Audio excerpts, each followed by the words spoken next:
a legend. Bruce Lee was not only a film star, but also one of the first martial artists to train in multiple styles. Bruce Lee developed his style, named Jeet Kune, for street fighting, but astoundingly, many of the techniques have proven highly effective in MMA, so much so that they've become staples of the sport, despite being widely unknown and underutilized for decades. How was it possible that a man with no professional record was so ahead of the curve? Well, Lee actually trained with several champions, who valued him for both his practicality and his creativity. Having friends with so many different arts exposed Lee to a number of techniques that would not gain popularity for years, or even generations. Lee carefully considered each technique he came across. His goal was to figure out what worked best for each art.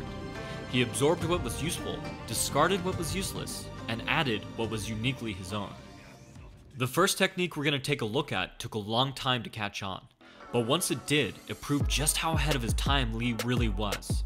Bruce Lee's quick advance sidekick to the knee follows Lee's principle of longest weapon to nearest target. I'm using my longest weapon, my sidekick, against the nearest target, your kneecap. This can be compared to your left jab in boxing, except it's much more damaging. I see. The tactic has proven to be great for aggressive counter-strikers like Conor McGregor. Because the attack comes from so far away, it allows few opportunities to counter. Fighters are forced to either move in aggressively, opening themselves up to counters, or retreat towards the cage. For these reasons, Lee likened it to a jab in boxing. Speaking of kicks to the knee, the oblique kick was another of Bruce Lee's favorites.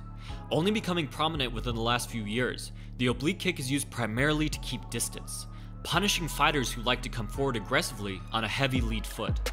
This fits right in with Lee's philosophy that the highest level of achievement in fighting is the ability to intercept your opponent's attack.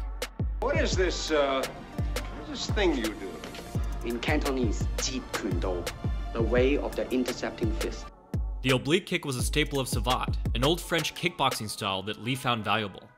Apparently, they used to compete with steel-tipped boots, and therefore favored hitting with the toes. In Lee's book, The Tao of Jeet Kune, pronounced Dao if you have a man bun, Bruce advises striking with your heel. Unfortunately, I've never seen anyone throw it as a feint into a roundhouse like Lee does here.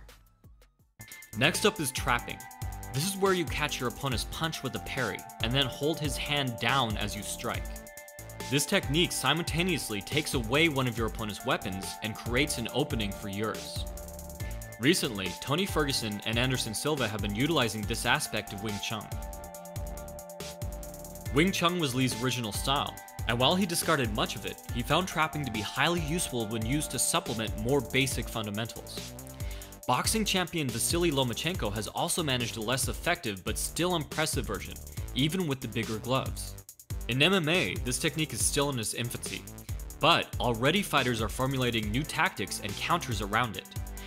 There have been a few instances of fighters disengaging from hand traps to land counter strikes, which you can read all about in Lee's older books when his style was still closer to Wing Chun.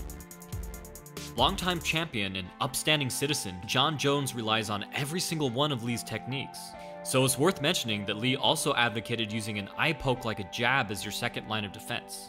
Just putting that out there. Last, but not least, let's look at Bruce Lee's approach to grappling. By the time he had passed, Lee, once again training with the best, had a thorough knowledge of grappling, but he had not yet developed the experience and skill to put his own unique spin on it. However, hidden in the grappling section of Tao of Jeet Kune is the combination that would become the go-to standard for most takedowns, the jab to double or single leg takedown. Casually drawn in, this technique would become the most used setup for wrestlers, and was used consistently by the likes of Georges St-Pierre. GSP used it to distract his opponents and raise their guard, giving them less of a chance of stifling his takedowns. It would have been fascinating to see what Lee's unique take on grappling developed into, but we can guess by his drawings that there would have been a lot of heel hooks, eye gouges, and strikes to the groin.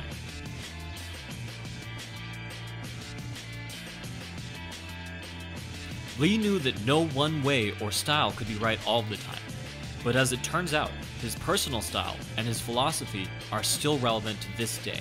For more techniques from the greats, you can check out my books on power,